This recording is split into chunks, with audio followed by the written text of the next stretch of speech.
दूत वंदना मेरी अनेक बार, सर्व कला समरथ डोलन तेरा हो प्रभु, नानक देकर हाथ।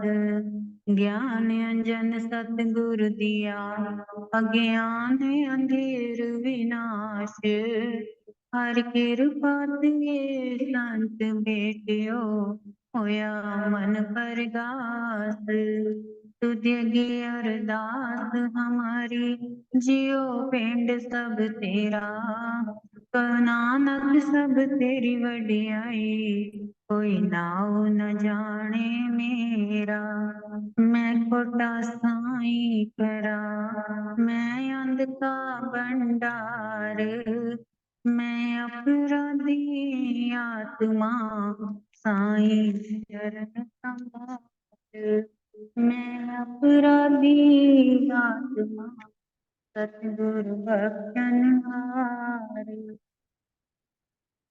सौभाग्यशाली गुरुमुख भजन मंडली अपनी समस्त तीर्थवृत्तियों का एकाग्र करते हुए, अपना ध्यान अपने मन मंदिर में बसाते हुए, श्री परमहंसों की ओर लगाते हुए श्रद्धा प्रेम सहित मीठे स्वर में बोली जयकारा। बोल मेरी श्री गुरु महाराज की जय।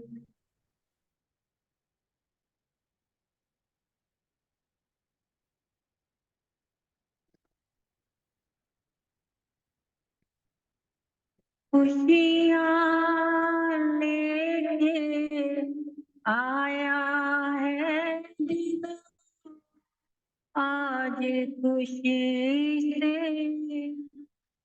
सबने खुशियाँ मनाई।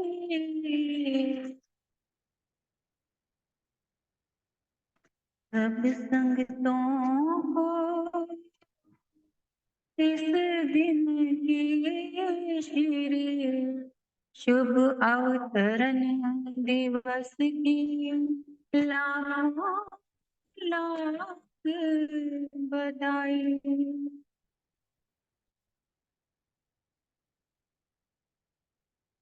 गुरुमुखो, आज के शुभ दिन दिवस की आप सभी गुरुमुखों को बहुत ढेरों सारी मुबारक है, बहुत बहुत बधाई आज शुभ अवतरण दिवस की।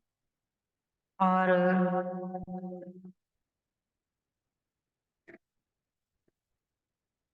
आज सुरेश भगत जी नहीं है क्या? हाँ जी दीदी, नहीं है, अभी तो नहीं आए भगत जी। गुरुमुखो, आज जैसे कि हमारा स्वतंत्र दिवस है, यानी कि आज के दिन जिस प्रकार हमारा भारत स्वतंत्र हुआ, ये जो भी स्वतंत्रता पाई है, ये भी गुरु भक्तों ने ही स्वतंत्र करवाया था। यानी गुरु नानक देव जी के जो चेले थे, उन्होंने हमें हिंदुस्तान को अंग्रेजों से स्वतंत्र करवाया, आजादी दिलाई आज के दिन। तो उस हिसाब से आज के दिन जो जो भी जिन जिन के भी आज के दिन शुभ जन्म दिवस आते हैं, वो भी 84 की जूनियों से स्वतंत्र होकर के मनुष्य जूनी में आए, और परमात्मा ने उन पर अपार कृपा की। और कृपा करने वाले पहले पहुंचे और बाद में उनकी संगत आई। आप समझ ही रहे हैं, हमारे श्री श्री 108 श्री षष्ठम पातशाही जी श्री गुरु महाराज जी का आज अवतरण दिवस है। जैसे कि तो उन्होंने आज के दिन अवतरण दिवस उनका मनाया जा रहा है, तो आज के दिन उनका अवतरण दिवस ही होता है, जिस कारण से सभी गुरुमुख जनों, सभी कुटियाओं आश्रमों में इतनी धूमधाम से मनाया जा रहा है। और आज के दिन हमारे रहबर यानी पूज्य दर्दी महाराज जी भी, उनका भी दिन मनाया जाता है। गुरुमुखों, वैसे तो महापुरुषों की बहुत सी लीलाएं हैं, बहुत सी बड़ी बड़ी महिमा है, जो जुबान हमारी इस काबिल नहीं कि हम उनकी महिमा, उनकी लीला का कोई गुणगान कर सकें। लेकिन एक छोटी सी उनकी महिमा लीला हम बताते हैं कि जैसे आपने सुना भी होगा, हमारे ग्रेटर कैलाश आश्रम में पूज्य दर्दी महाराज जी, जिनका शुभ नाम जो आप सब जानते होंगे, हमारे पूरे श्री अनंतपुर धाम में उनका नाम बड़ी श्रद्धा पूर्वक लिया जाता था और उनके नाम का बहुत ही डंका बाजा करता था, यानी कि स्वामी सुखानंद महात्मा जी। इस नाम से उनकी महिमा का जो वर्णन है वो इस दासी की जुबान से बड़ा मुश्किल है करना, लेकिन फिर भी हम आपको बताएं कि आज की जो 15 अगस्त है, आज का जो दिन है, ये उन्होंने स्वयं तय किया था अपने जन्म का दिन बनाकर। वो कैसे कि जैसे एक बार की बात थी, जब उन्होंने विदेश जाना था। विदेश जाने के लिए उनके पास पासपोर्ट नहीं था, तो कुछ उनके जो भगत जन थे उन्होंने कहा कि महाराज जी, आप तो बाहर जाना है विदेश, तो आपको पासपोर्ट तो बनवाना पड़ेगा। तो पासपोर्ट में जब तक से आपके जन्म की डेट यानी डेट ऑफ बर्थ नहीं लिखी जाएगी, कोई आईडी प्रूफ नहीं होगा, तो आपका पासपोर्ट कैसे बनेगा। तो उन्होंने फरमाया, कहते हैं कि हमारी ना तो जाने की कोई डेट है ना आने की कोई डेट है, क्योंकि ये दिन वार तारीख श्री परमहंसों के हाथ में है, हमारे हाथ में नहीं है। हमारे स्वामी श्री दादा श्री प्रथम पातशाही जी श्री गुरु महाराज जी के समय के वो थे, और उन्होंने जब सिंध प्रांत में सत्संग किया करते थे, जब सत्संग जहां पर करते थे सिंध प्रांत में, वहां पर एक 10 वर्ष का बालक आया करता था सत्संग सुनने।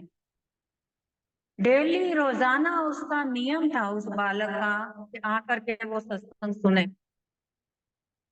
और ऐसे ही एक दिन की बात हुई कि सत्संग में सभी भक्त भक्त्यानिया जन गुरुमुख सभी पहुंचे, लेकिन वो जो 10 वर्ष का बालक था उस दिन वो नहीं पहुंचा।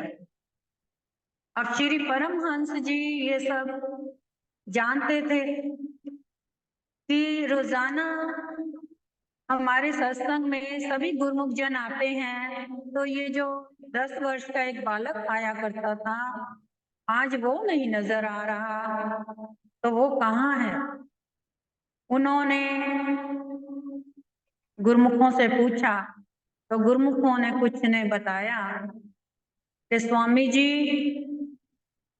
उस बालक ने शरीर छोड़ दिया है, जिस कारण वो आज सत्संग में नहीं आया। तो हमारे स्वामी जी एकदम हैरान चकित रह गए।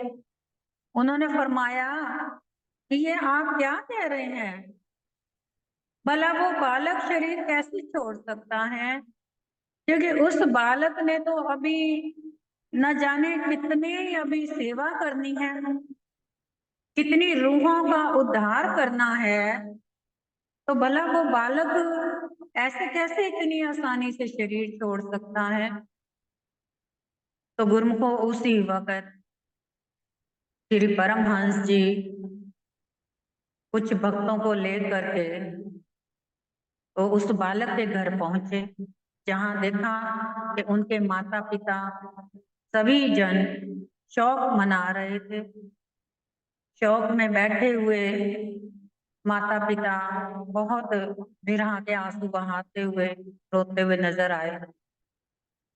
तो उन्होंने पूछा कि आप इस प्रकार से शोक मत मनाइए, आपके बालक को कुछ नहीं हुआ।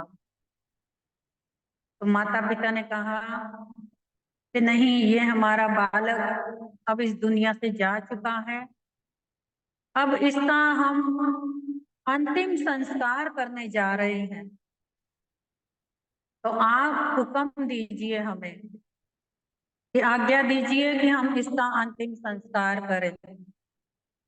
तो उन्होंने फरमाया, श्री परमहंस जी कहते हैं कि अभी आप ये बताइए कि ये जो बालक है आपकी तरफ से ये जा चुका है, आप इसका अंतिम संस्कार करने जा रहे हैं, इसलिए आपकी तरफ से तो ये जा चुका है, तो आपके तो किसी काम का नहीं ना। तो घर वालों ने कहा जी महाराज। तो उन्होंने फरमाया कि अब ये हमारी रूह आत्मा है, ये हमारे पास रहेगी, अब हम इसको लेने आए हैं, इसका समय आ गया है। तो उन्होंने कहा हमारे लिए तो ये बच्चा बालक जा चुका है, अब आप जो आज्ञा दें, आप ही की आज्ञा अनुसार हम चलना चाहें। तो उन्होंने फरमाया ठीक है। उसी वक्त उस बालक के कान में हमारे परमहंस दयाल जी ने फूंक मारी और नाम का उच्चारण करते हुए उनको कैसे जागृत किया, हरिहर हरिहर, ओम हरिहर, उठो बालक। बस जैसे ही इस प्रकार से कहा और वो बालक उठ करके खड़ा हो गया। तो गुरुमुखो ये एक सबसे बड़ा पहला चमत्कार हुआ कि इस दुनिया से जो जा चुका जीव उसको परमहंस दयाल जी वापस लेकर आए। इसलिए हम जैसी रूहों का उद्धार करने के लिए हमारे ऊपर महापुरुष कितने दयाल होते हैं, कितनी कृपा रहमत बरसाते हैं, ये हम उनके रहमतों का कर्जा नहीं चुका सकते। वो भजन सुना होगा ना, गुरु जी एहसान तुम्हारे गगन में जितने तारे, मैं कैसे कर्ज चुकाऊं सतगुरु प्यारे, प्रभु जी एहसान तुम्हारे। तो इस प्रकार से इतने एहसान है। और जब वो बालक होश में आया तो परमहंस दयाल जी उस बालक को लेकर के अपने साथ चल दिए और उस बालक को क्या फरमाया, हुक्म दिया। उस बालक की नाम दीक्षा पहले उसी समय हो गई थी, बाकी की शिक्षा उन्होंने बाद में उसको दी। उस बालक को शिक्षा देने के बाद हुक्म फरमाया परमहंस दयाल जी ने कि जाओ, अब तुम 40 वर्ष अपनी तपस्या पूरी करने जाओ, जंगलों में जाओ, पहाड़ों में जाओ, कंदराओं में जाओ, जहां भी जाओ, जहां तुमसे हो सके तुम अपनी तपस्या करो, और ये नाम की कमाई जब तक से तुम्हारी पूरी ना हो जाए तब तक से वापस नहीं आना।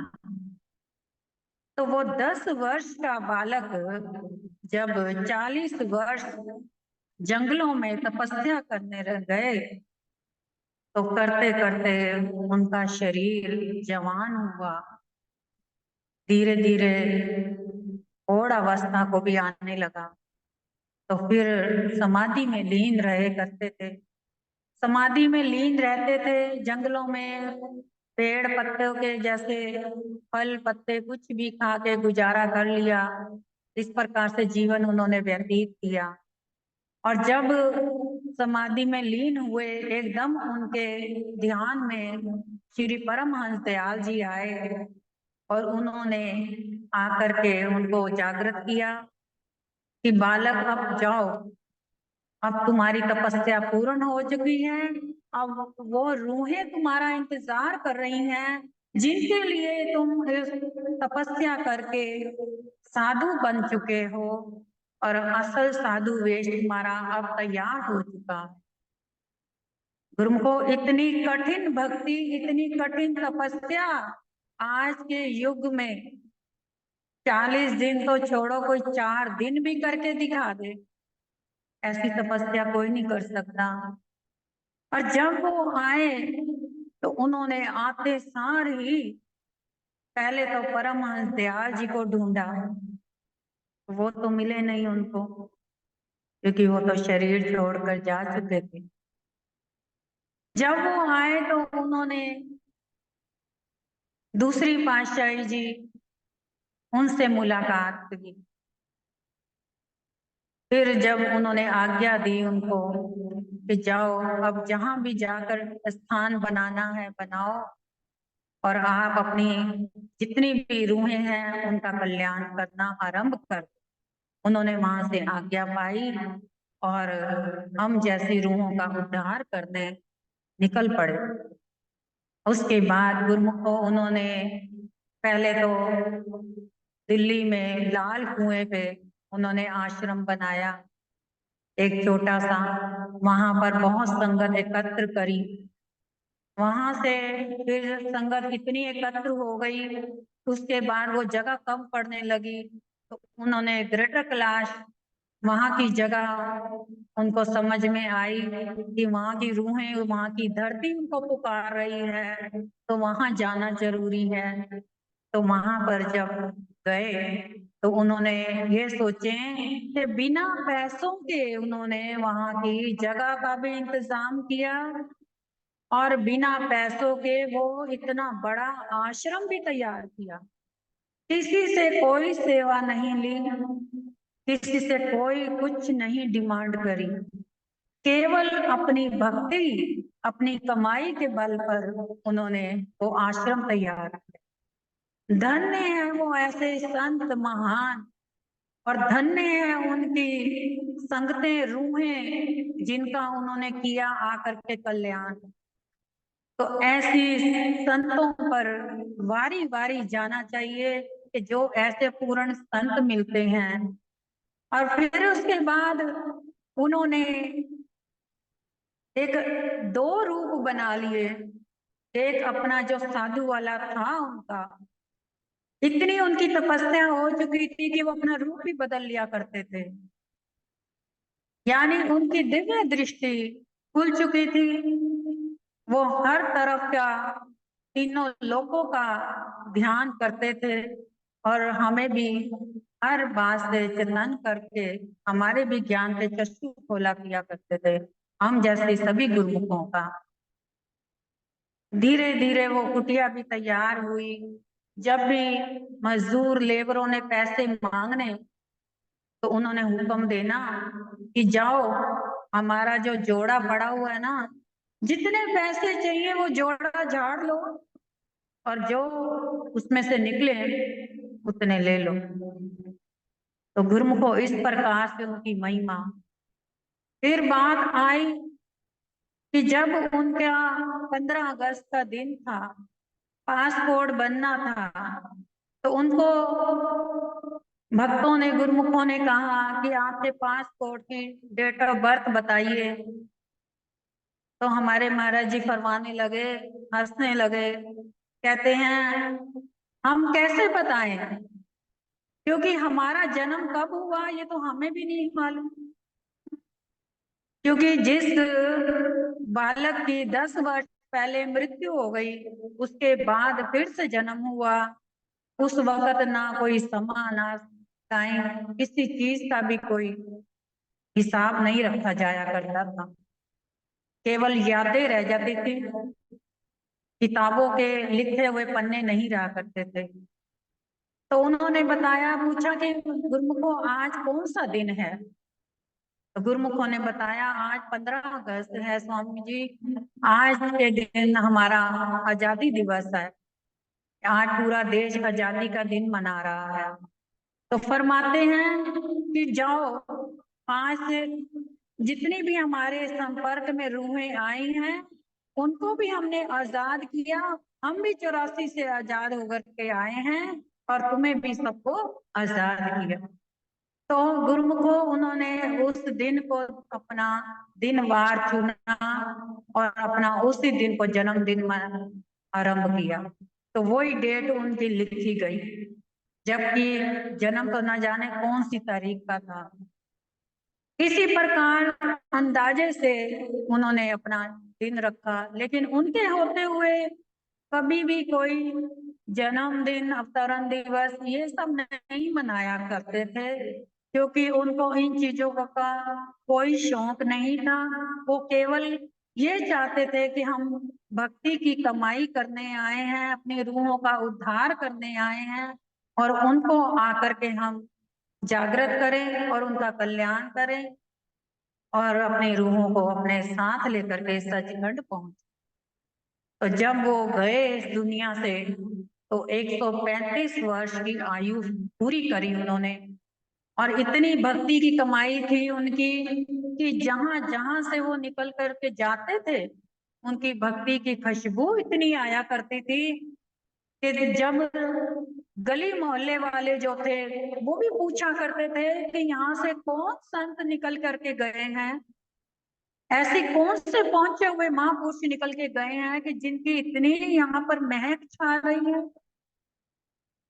यहाँ का वातावरण इतना सुगंधित हो गया है, सुगंध से भर गया है।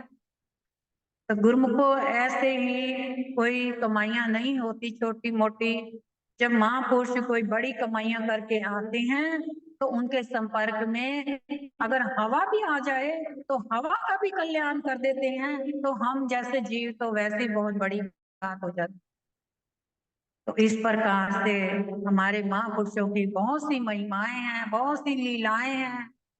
हमारे श्री पंचम पातशाह जी की भी बहुत सी महिमा लीला है और हमारे दर्दी महाराज जी की भी बहुत सारी लीलाएं हैं, और वक्त आने पर जरूर हम आपको फिर से बताएंगे। समय हो गया है अब। सुरेश भगत जी वैसे तो आते नहीं गुरुमुख हो, और देखो घड़ी की तरफ देख देख के इशारे दे रहे हैं।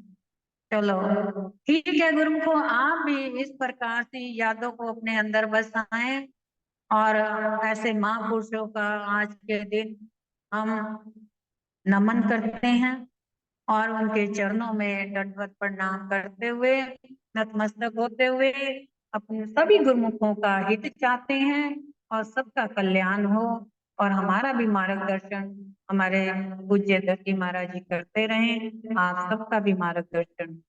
बोलो जयकारा, बोल मेरे श्री गुरु महाराज की जय।